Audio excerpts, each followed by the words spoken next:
चाचा चौधरी और अग्नि दानव। एक दिन एक खेत में।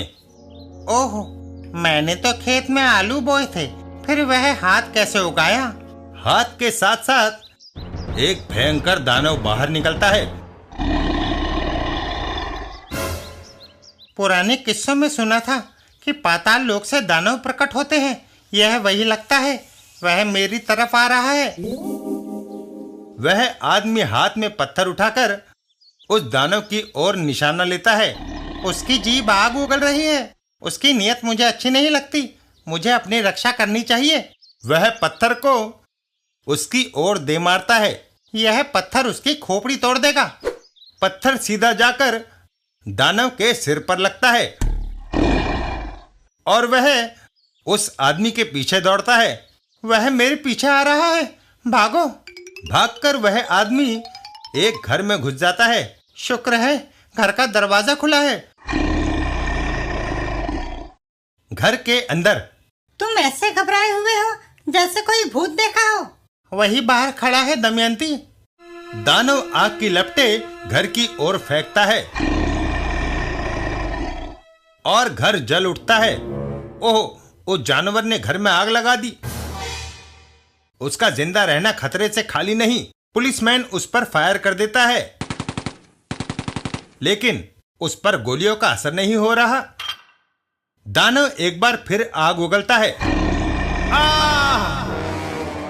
दानव आसपास के सभी मकानों में आग लगा देता है और लोगों में भगदड़ मच जाती है। भागो, भागो, भागो।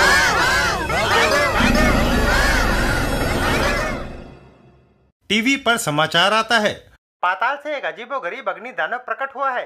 वह मकानों में आग लगा रहा है। अब तक दर्जनों व्यक्ति झुलसकर मर गए हैं। अगर उसे रोका ना गया तो तबाही फैल जाएगी। साबू, आओ। डग डग, तेज दौड़ो।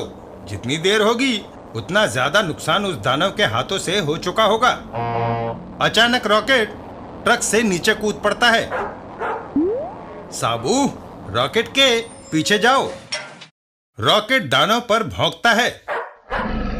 वह वही है। दानव रॉकेट की ओर आग फेंकता है। साबू और दानव आमने सामने। चाचा जी, मैं उसकी गर्दन तोड़ दूंगा। रुको साबू, उसकी जबान आग उगलती है, पहले उसे रोकना होगा। चाचा चौधरी चाकू उसकी ओर उछालते हैं। मेरा सेब काटने का चाकू यहाँ काम आएगा। चाचा चौधरी का पक्का निशाना और दानव की जीभ कटकर अलग हो जाती है।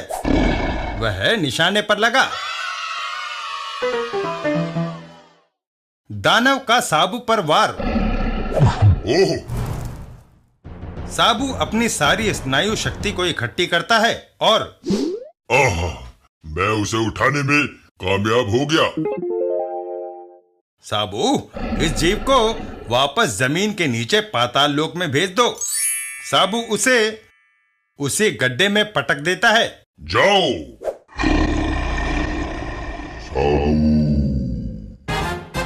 और फिर अब लोग चैन से रह सकेंगे। आओ साबू, चलें। चाचा चौधरी।